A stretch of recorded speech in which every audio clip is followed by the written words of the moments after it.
You are now watching the Amazin Mets Pregame Show with your hosts, Rob and CP. Let's go Mets! Let's go Mets! Let's go Mets! Let's go Mets! What's up, Mets fans? Welcome back to the Amazin Mets Pregame Show. How is everybody doing today? And Mets fans, you gotta be pumped up about our New York Mets. We're both wearing sunglasses today. You know why?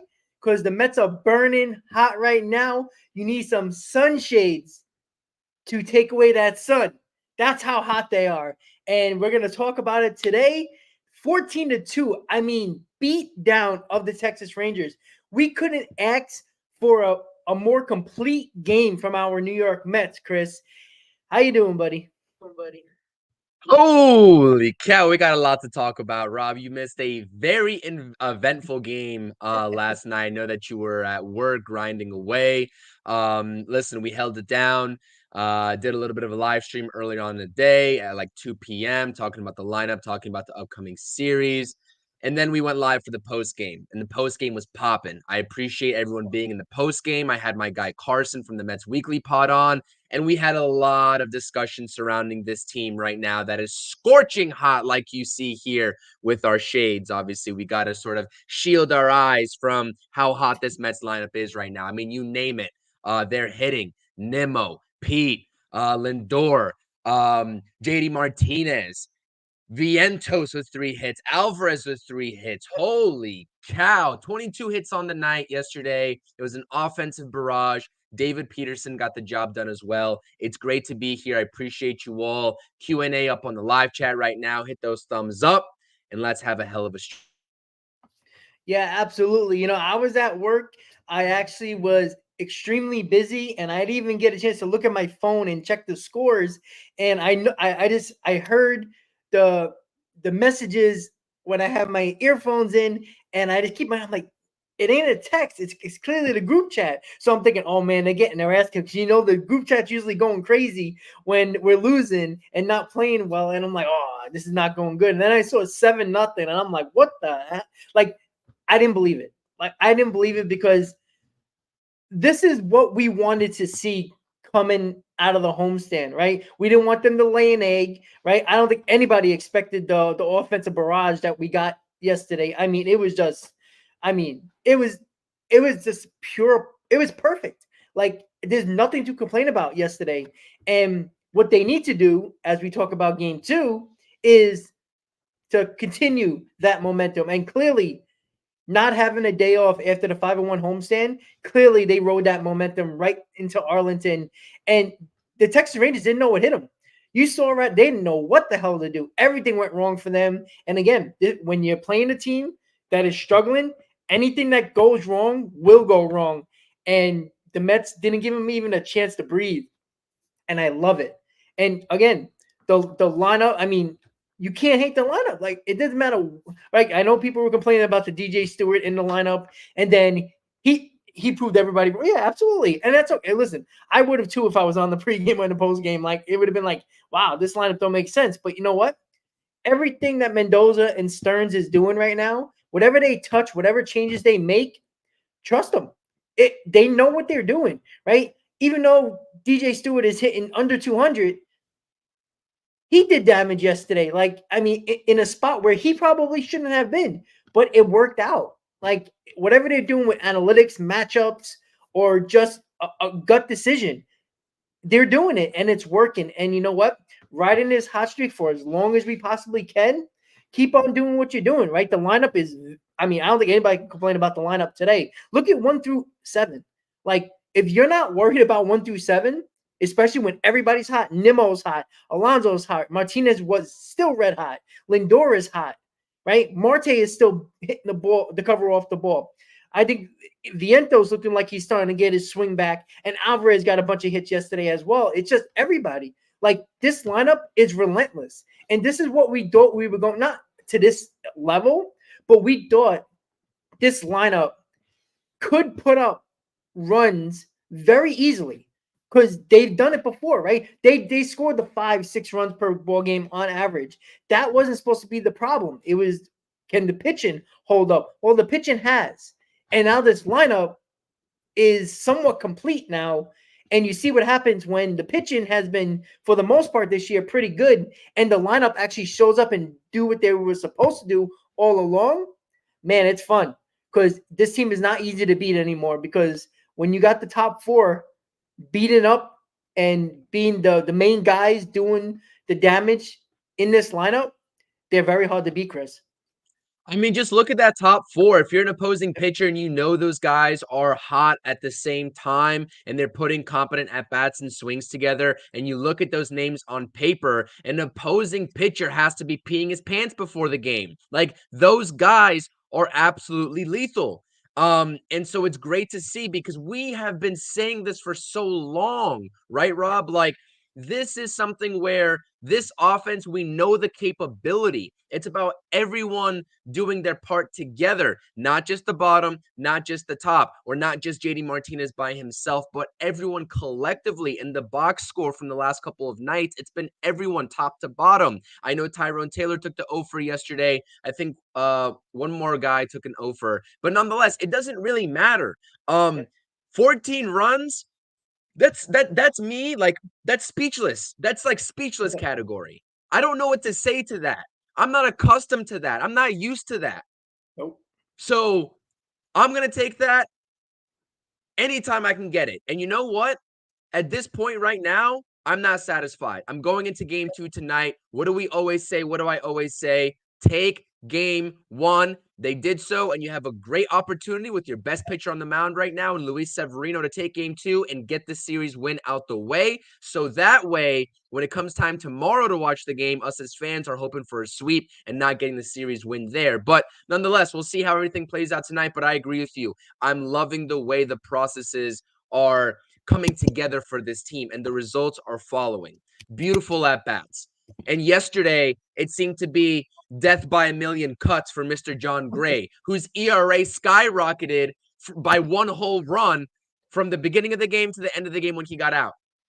He got tattooed. He was carrying a 2.17 ERA coming into last night's game, and it's up around, I believe, 3.13, maybe 3.17 as well. So I'm not exactly sure what it is, but wow.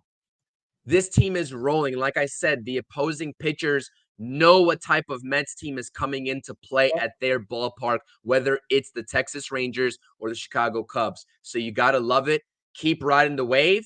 And I know that Christopher on my channel, great comment as well, because I reinforced the comment on my live stream yesterday. I'm not sure if Christopher is here with us in the chat or if you're watching the replay. Always great comments on my streams, under my videos, etc.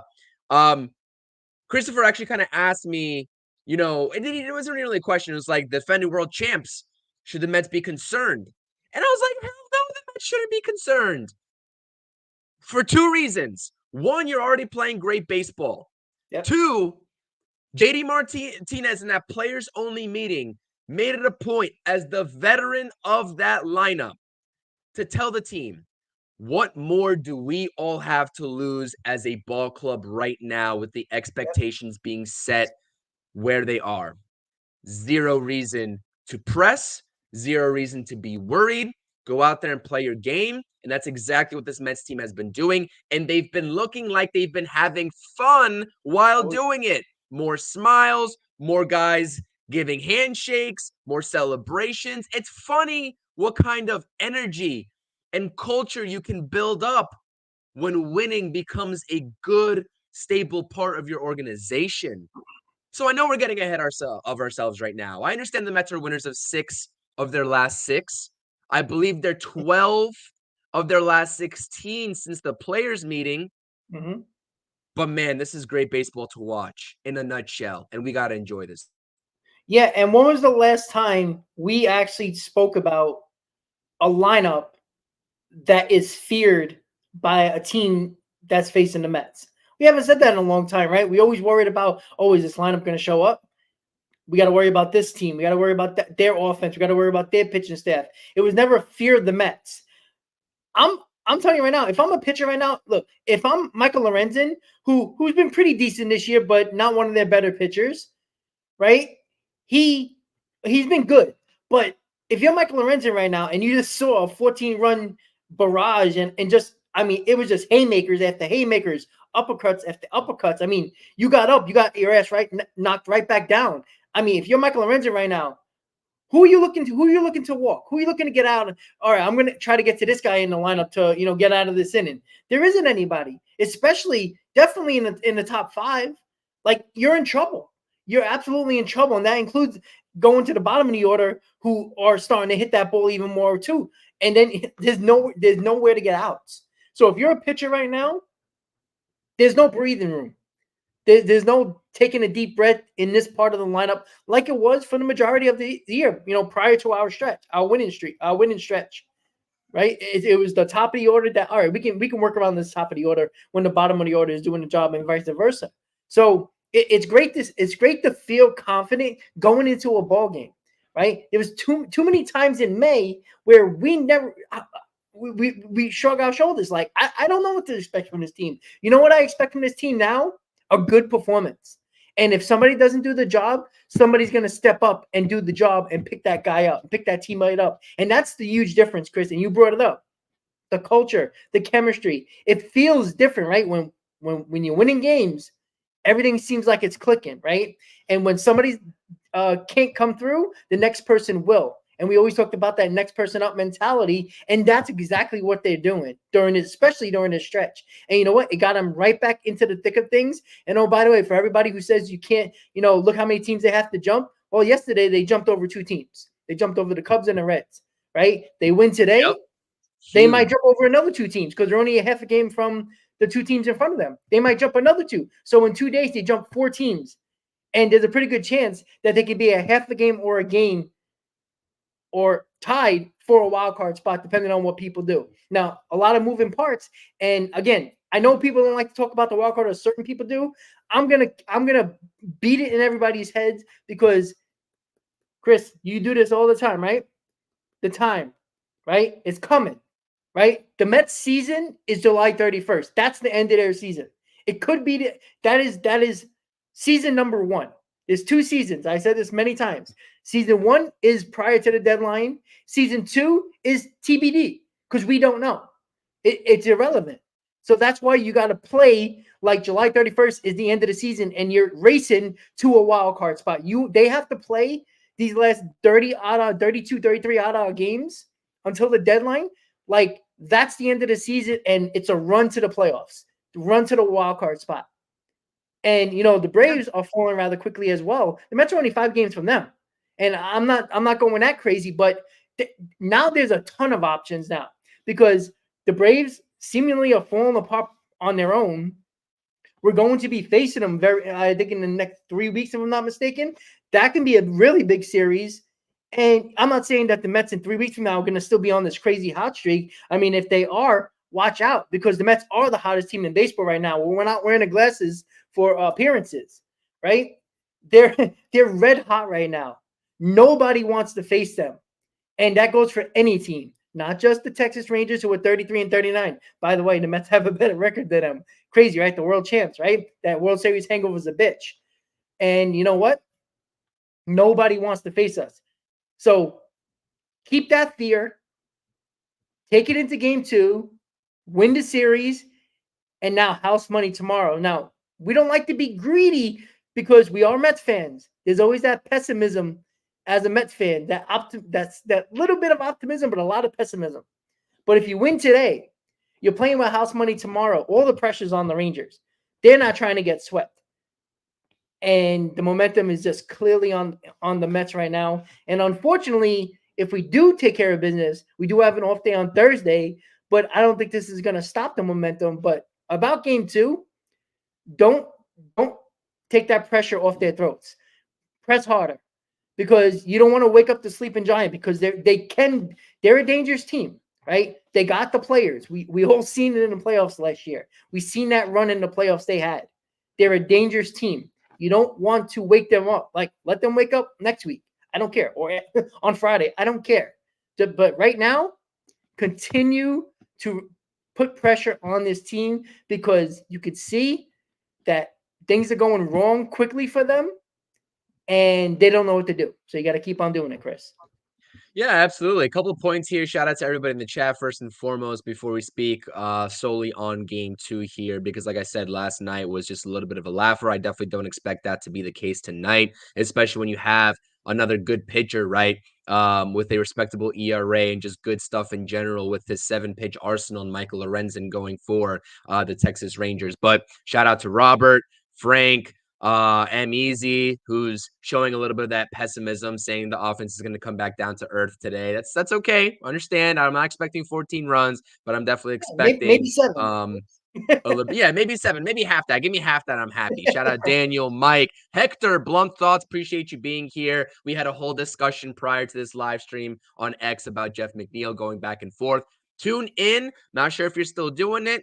Tell everybody in the chat if you're doing the live watch along tonight. I wanted to be a part of that tonight, but unfortunately, this move for me has been crazy. Got to go furniture shopping. You know how that goes. Really want to be a part of that. But if you do it solo, or if you have a guest up on there, definitely tune into the Blunt Thoughts live watch along with Hector as well.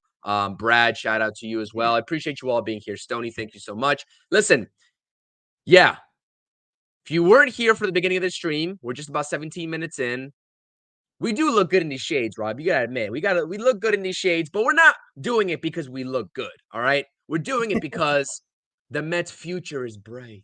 No, I'm just kidding. Listen, this team is on fire, and momentum is a huge thing in the game of baseball, like you said. Like, it's a very cliche statement, but in a sort of season where you have 162 games, guys get exhausted. That's why you kind of see sometimes extended slumps, because guys are just purely exhausted. I know that we're only a fraction of the season in, but this is a lot of wear and tear on teams. And I'm not making any excuses for the Mets because they don't deserve any excuses, and I'm not going to be the one to give it to them. But you got to ride this wave. I always say that as well. I'm going to keep saying it until they go on another losing streak, because it's inevitable. And you said that last stream as well, Rob. It's inevitable. These guys will come back down to earth. They will lose a ball game. They will lose a couple ball games in a row, but it's about weathering that storm. Yep. So Luis Severino tonight, they've got the individual hitters over there in Texas, Seager, Simeon, Garcia.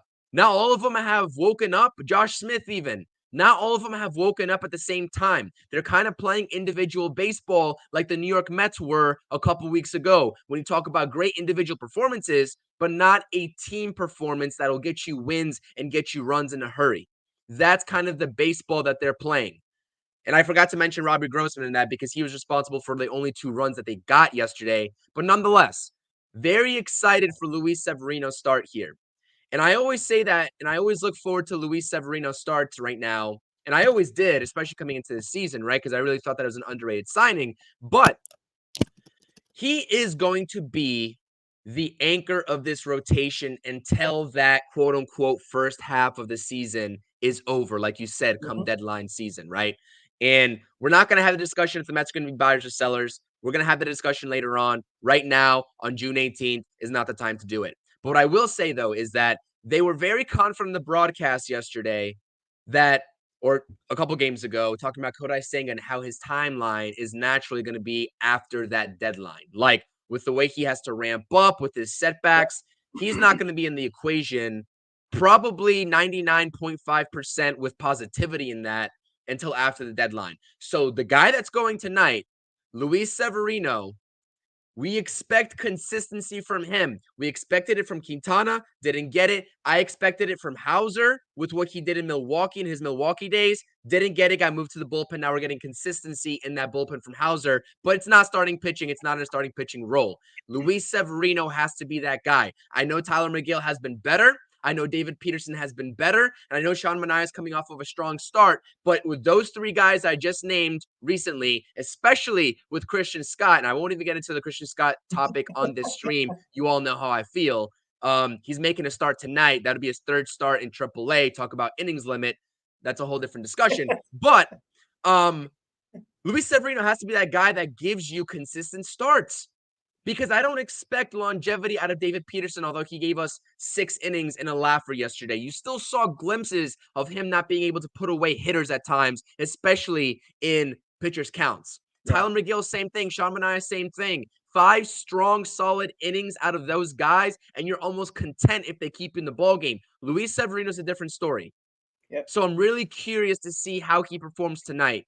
Because like you said, we understand that the Rangers, right in front of your screen here, 33 and 39, they're not performing up to expectations. Little bit of a hangover, a World Series hangover, like you just mentioned, but we know what they're capable of.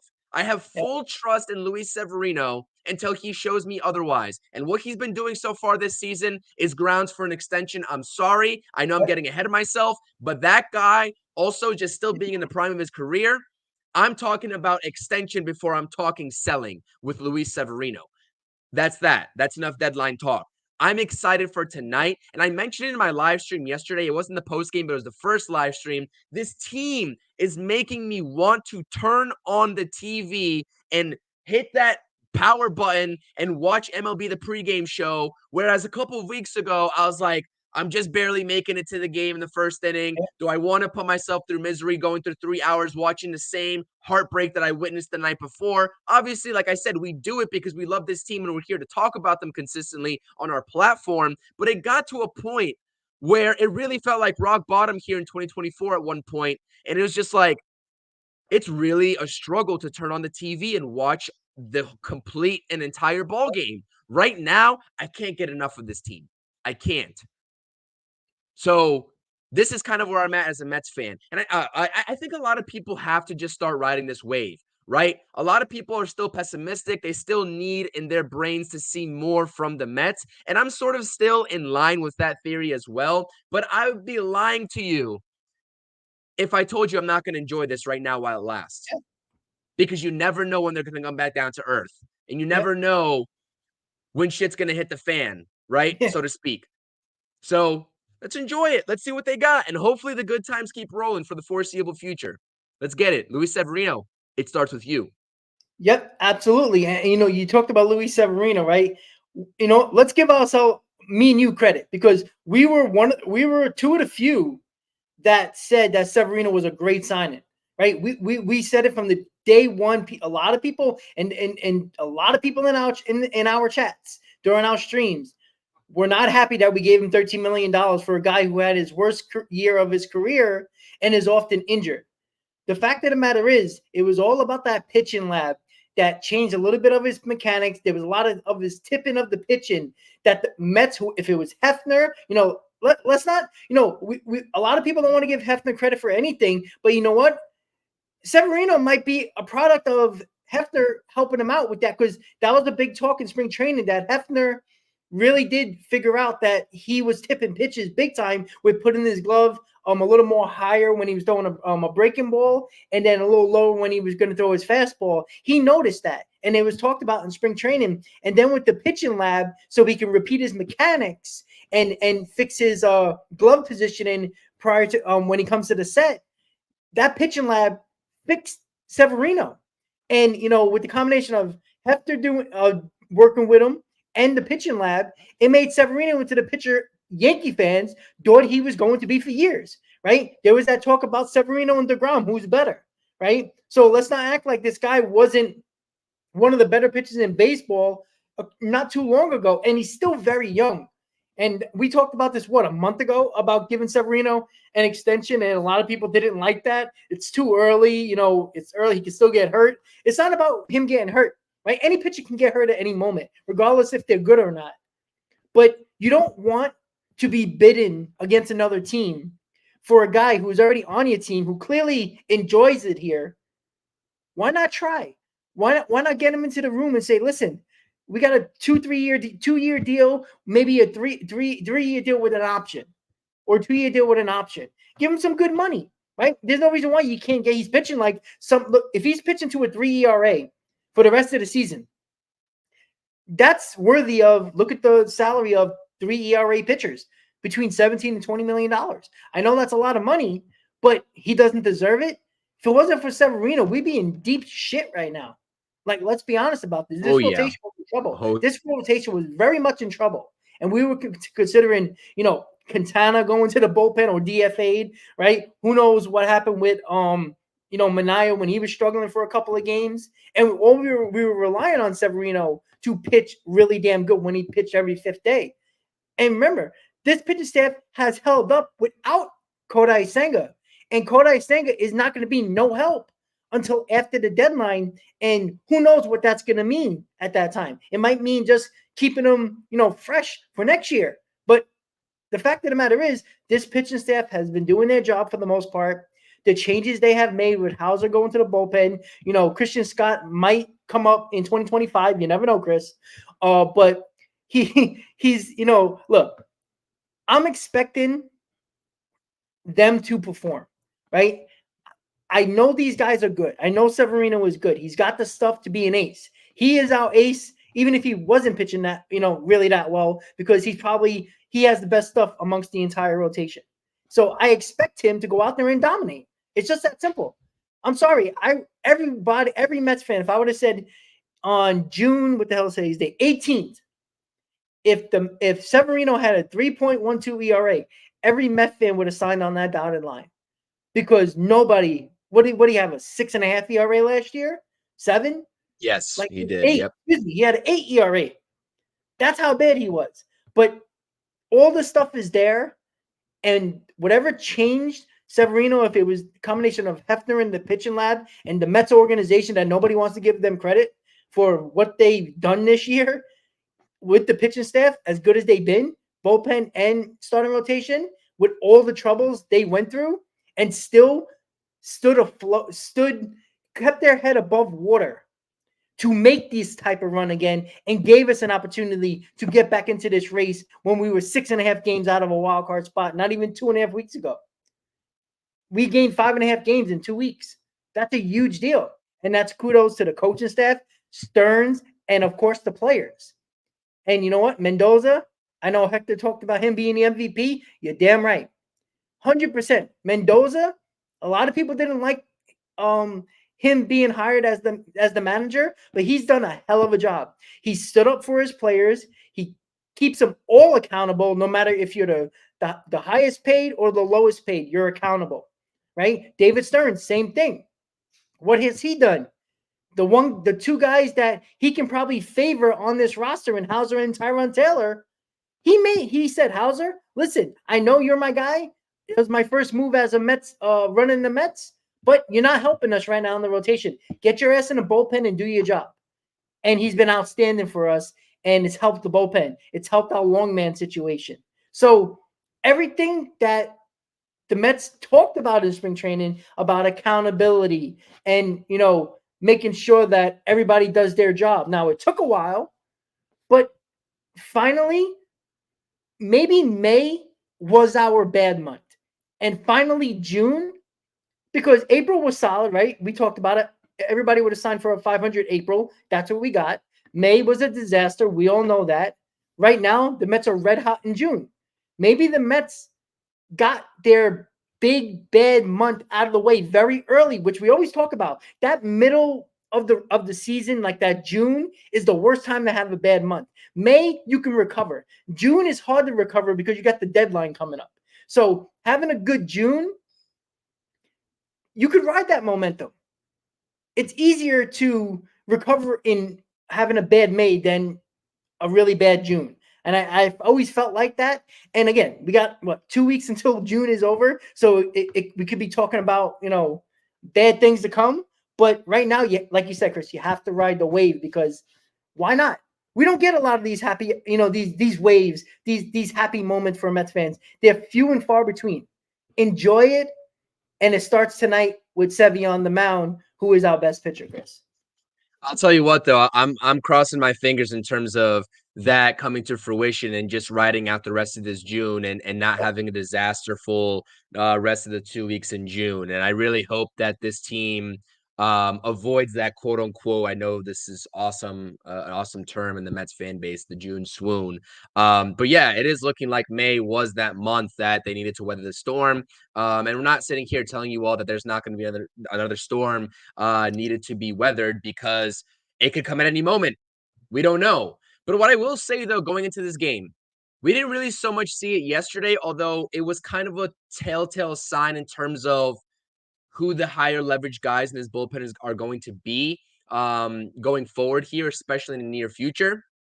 Adam Ottavino, I believed, worked 2 innings yesterday. Drew Mhm. Smith got that last inning. And you kind of saved the rest of the arms. And that's kind of what Yeah. I was trying to figure out how this team was going to play it forward with this bullpen coming into this series when we did that roundtable podcast back on Sunday.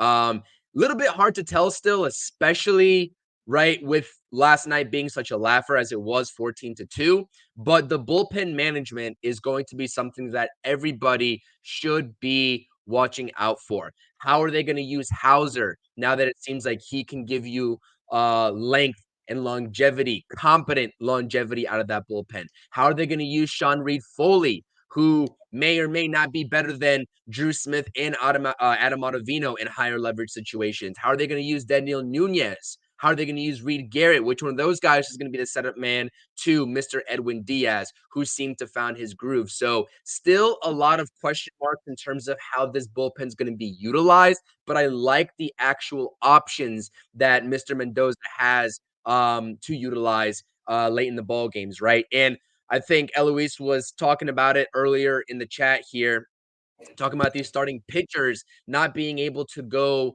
further into games, right? With the names that I mentioned outside of maybe a Christian Scott or Luis Severino, obviously David Peterson going 6, but I'm talking about generally what we've seen out of McGill, Peterson, Manaea is 4 2/3, 5 1/3, somewhere around that ballpark, and not quite getting to 6 or 7 because the offense hasn't provided that sort of breathing room for them. Right. And we always talk about that as well. And that's a great point because it goes hand in hand with how the Mets utilize their bullpen and which guys are used in which spots. Right. We talk about Adam Ottavino moving from a 7th inning, 8th inning guy to a 5th or 6th inning guy and just getting him out of the high leverage situations. Now, obviously, I'm not saying that the 5th or 6th inning is not high leverage because if you're in a 0-1 ball game, 1-2 ball game, etc., if it's close, obviously it's still considered high leverage. But when it comes down to the late innings of the game, where we've seen this team already in 2024 blow countless of games in the 7th, 8th, and 9th inning.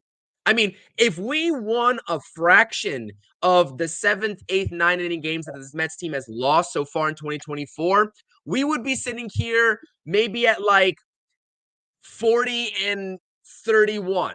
I We'd be agree. 9 games, or somewhere around that ballpark. I'm not trying to do math right now, but let's just say they won 5 or 6 games in addition right here, right? That can put them somewhere around 40-31. I hope I'm doing my math right. Don't cook me. I'm wearing shades. I can't see. But anyways, you know what I'm trying to get at though. Yeah. How many games have we lost in the late innings? Yeah. How many games? Yep. This would be a completely different discussion. We wouldn't be talking about trying to get to an even 500. We'd already be better than 500. Yep. And now we have to sit here and talk about, oh, let's just get to 500, which should be the first goal, absolutely. But it's a snowball effect. So I really hope that this bullpen is able to hold it down. Obviously, by virtue of, and June Bloom, I like that. I like that a lot. June Boom, 39 baby. 30. June Boom. 39 and 37. I'm squinting right here trying to read the comment section. I apologize, but shout out to Ricardo and Ethan. But listen, you get where I'm getting at here? It would be a completely different discussion. I know the bullpen faltered a little bit, and it wasn't really their fault because a couple of unforeseen things happened, injuries, the Lopez DFA, which I've brought, to this stream multiple times and giving my thoughts and opinions about that. But weathering the storm is what it's all about. They had a little bit of a rocky stretch there, especially when Edwin Diaz went in the IL. Reed Garrett had to be used more, and he kind of faltered in that sort of closer role, and he kind of came back down to earth. But now you get to get him in more of a consistent role. You get to get him in a, I guess, lesser innings type of role, and you get to evenly distribute the innings that you give out to your bullpen guys. And you just hope, like the offense all coming together. You hope that not only Edwin Diaz, Daniel Nunez, and Reed Garrett, Sean Reed Foley continue their dominance in the bullpen. You hope that guys like Drew Smith and Adam Ottavino figure it out so it's a complete collective bullpen. Yep. That's what you got to hope for as well. Correct. So I'm excited. I guess it's not even the fear of the unknown, like I said. And like Carlos said in the chat, keeping expectations low. JD Martinez said the same thing. You got nothing to lose. There should be no pressure. It's not even so much the fear of the unknown. At this point, with where we were talking about and where we were looking at this Mets team and where they were at a couple weeks ago, that unknown for me, as kind of psycho as it sounds, is kind of exciting.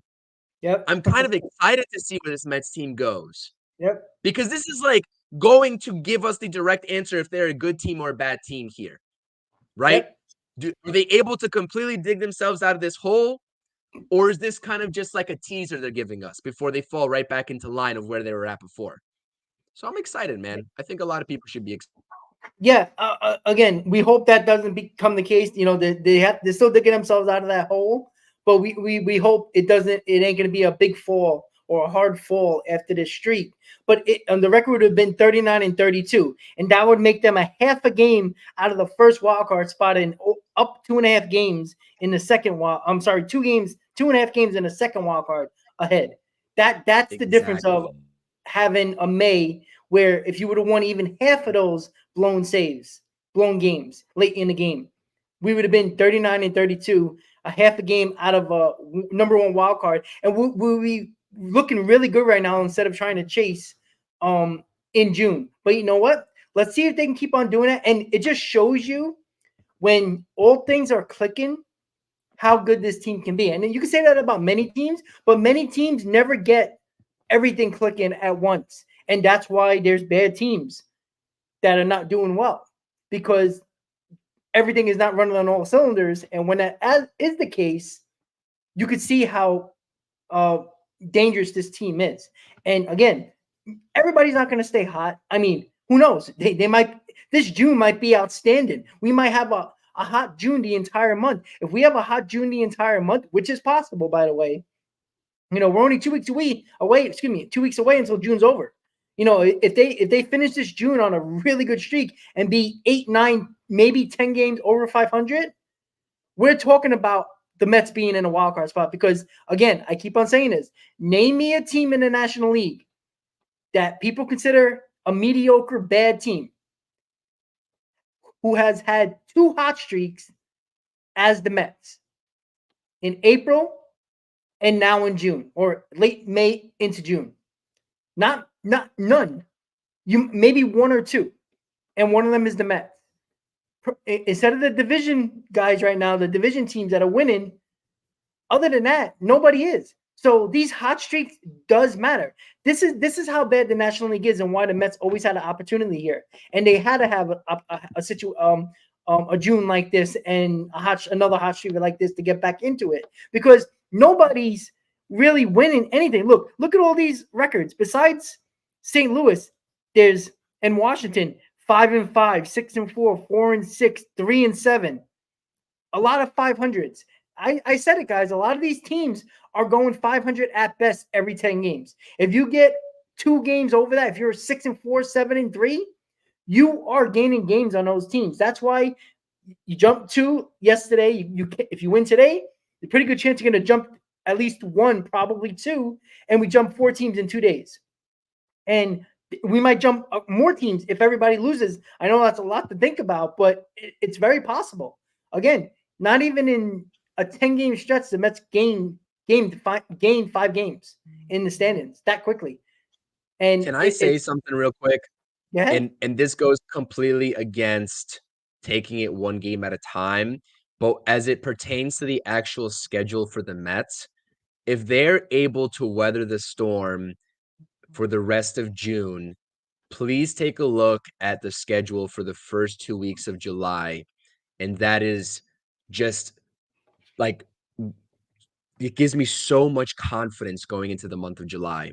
You got the Nationals for 4. You got Pittsburgh for 4. You see the Nationals again for 3, I believe, and then you see the Rockies for 3. That's your first 2 weeks of July. 2 teams, right, that are directly ahead of you in the Nationals and Pirates, and then the Rockies, who are the Rockies, and you got to take a series from them, or else that would just be a disaster. But you weather the storm against the rest of the series against Texas and Chicago, then the Yankees and Houston. That's the rest of your June. Please, you could just have a winning record. but you don't got to go all out. You don't got to, Yep. only lose 1 or 2 in that stretch. You can afford to lose some. Although Yes. we are here talking about this team pretty much every day, we don't want them to lose any. But look at that schedule in July. Yep. Please get me to a good spot in July, and then I bet you, right, I'm gonna have a great feeling about them walking into that national series starting the Yep. first 2 weeks of July. It's gonna be Yep. And the Nationals, who are in a wild card spot right now, the Mets did sweep that team, by the way. Right? The team that's went 8-2 and now are a game under 500 are in the second. If I'm not mistaken, they're in the second. No, they're not there yet. They're in the second wild card. I'm sorry, they're in the third wild. They were in the third wild third card. wild card. They're Yep. bouncing back and forth with San Francisco, so they're right there. And the Mets did sweep them. For everybody who forgot about that rather quickly, but yeah, the July schedule again on paper looks very good for us. Now, the Mets have been very well known to lose series like that and play down to their competition. But if they're going through a hot June, right, it puts them in a spot where, there's belief. And I think this team needs the confidence. They finally showed that they can score runs at home. And I think that took a lot of pressure, a lot of weight off their shoulders.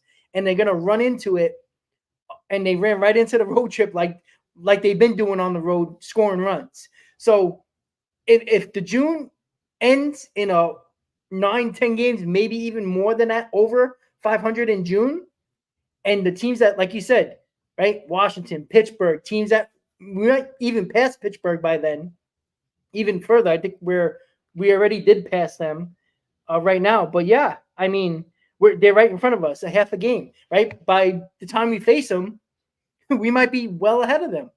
So you got to beat those teams. And to be honest with you guys, we are better than the Nationals and the Pirates. I'm sorry. We are. Hands You can down. just see. Hands down. Yeah, the Mets weren't playing that well when we went to Washington. They were playing okay, but they weren't playing great. And we still beat them because we have the talent to beat them. They're not there yet. They're a good young team. They're up and coming, but they're not there yet. You got to take advantage of it. Just like they got to take advantage of a team like the Texas Rangers, who are not looking like the world champs of last year. So take advantage of that to finish up this stream, Chris. Let's get the 2 games under 500 with Sevy on the mound. That's all I got to say about that. Yeah, just win. Like I said, I want to see good at bats, continue to have good at bats. This is going to be a tough test. I thought yesterday was going to be a tough test with John Gray. They handled him with ease. And Pete Alonso got the scoring going early. DJ Stewart with a mammoth shot to that right field over there in Texas. I mean, that was an absolute no doubter, and he had himself a hell of a night. Like you said earlier, I was not pleased to see him in the lineup, but every now and again, he occasionally provides you that. Now, like I said, it's about consistency here, and the jury's still out in terms of what DJ Stewart's official role is going to be on this team moving forward, especially when you have some guys waiting in the wings. Brett Beatty is another lefty option. I mean, Luis Angel Acuña's. I mean, that's going to be a topic very soon because he's swinging a very hot bat in AAA right now. So, and you have this whole Jeff McNeil discussion, but regardless, all roster move talk aside, I want to see this lineup continue to put up runs, and the pitching will follow. I truly believe if this Mets offense leads the charge, the pitching is going to do exactly what they've been doing. And it's actually funny because you said it earlier in the stream. The pitching was supposed to be the problem of this team, not the offense. It wasn't supposed to be the other way around. We were trying to say how this pitching staff, like, is it going to fall apart due to injuries, due to just age? But they've held it together. Bullpen's held it together for the majority of the part, right? Outside of a couple of outliers. But yeah, absolutely. Better at bats, have full confidence in Sevy. I know he's had some walk issues so far this season in terms of just trying to limit those walks, but he's kind of skirted around a lot of those walks. He's been better as of recent, but you got to throw around the strike zone. Keep the pitches competitive. We always talk about that.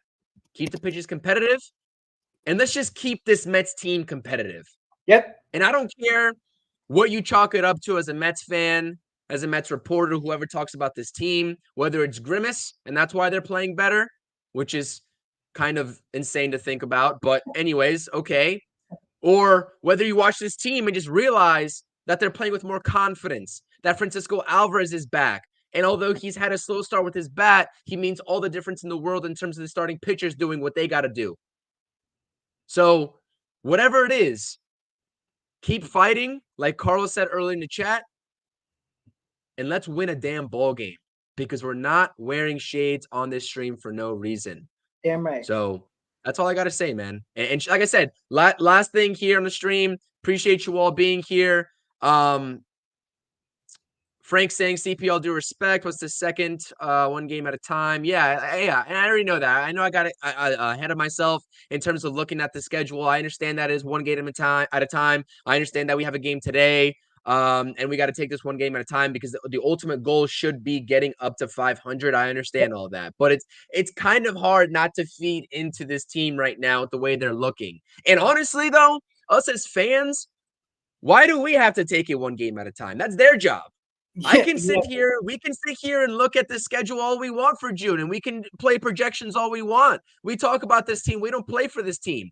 This team can go take it one game at a time.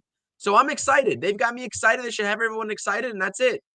So yeah, and you know what? As a Mets fan, Rob, we've been through this merry-go-round countless of times. Maybe we're just fools getting our hopes up. Maybe we are. You know what?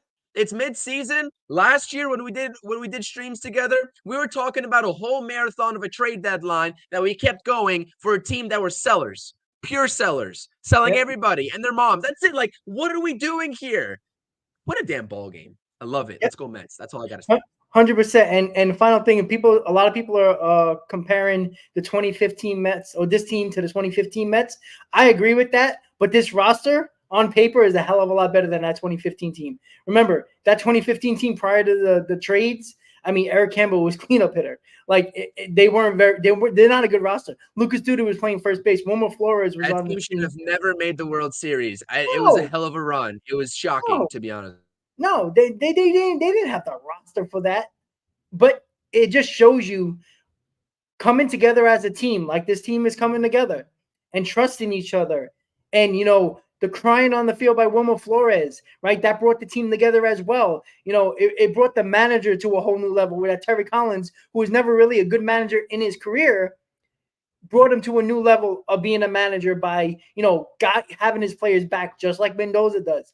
And again, they got a long way to be compared to 2015, right? We could be talking 2 weeks from now where we're back to square one and we ain't talking about 2015 again. But there is a lot of similarities where they struggled.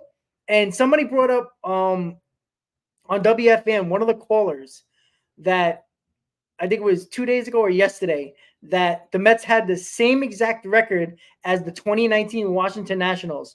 They were 4 games under 500. Exact date of June, I think it was 16th or 17th, excuse me.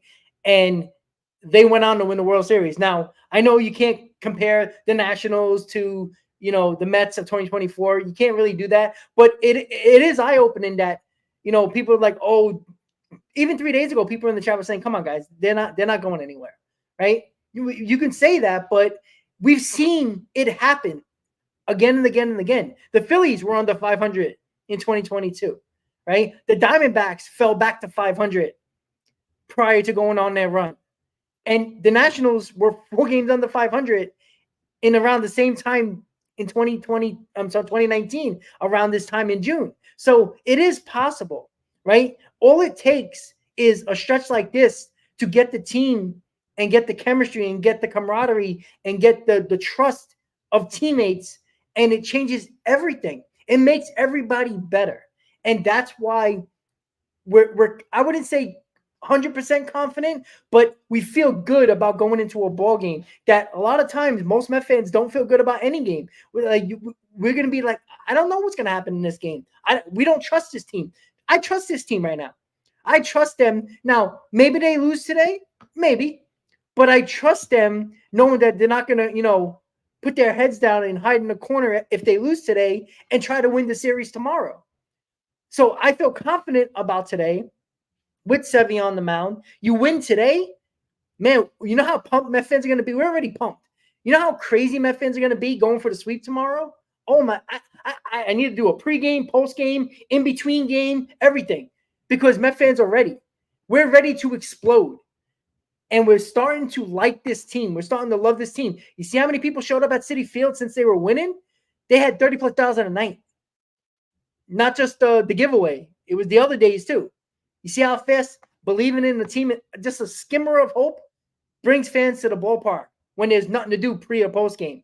They want to see the team. You go to Citi Field, you're watching the game. That's one thing I could say that I still love about Citi Field is that there's nothing to do anywhere outside of Citi Field pre or post. So you know if you go to the game, guess why they're there? For the New York Mets. They want to see the team. So let's finish this road trip, and it starts tonight in game 2. Take care of business, win the series, and we're playing with house money tomorrow, and we'll probably try to get greedy during our next pregame. Maybe with sunglasses. Probably with sunglasses.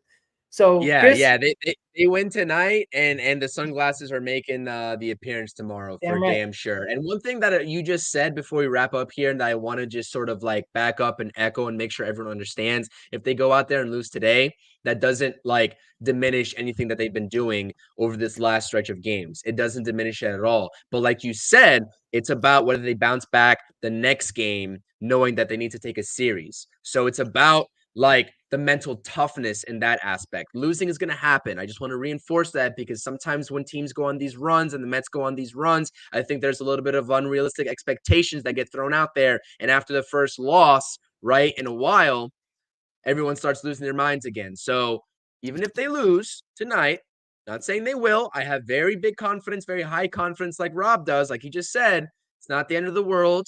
We'll be back at it for game 3, the rubber match, trying to take that one. So great point by you, Rob. As always, hit the thumbs up on the stream. This is being streamed to my YouTube and Rob's YouTube. Hit the thumbs up on both. Subscribe if you haven't subscribed. All that good stuff. We're talking Mets all 2024 long, and we appreciate y'all being here. Thank you for the support.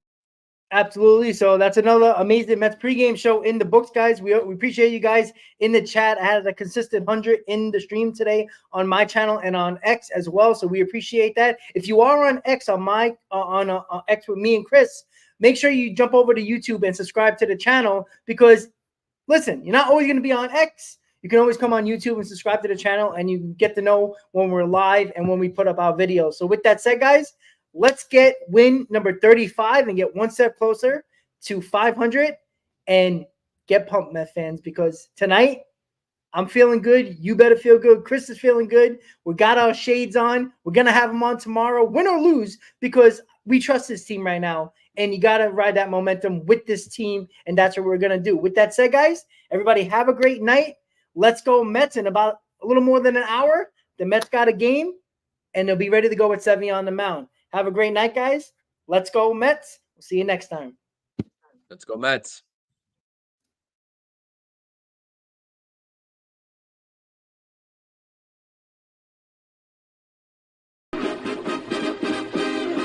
Meet the Mets, meet the Mets. Step right up and greet the Mets. Bring your kiddies, bring your wife.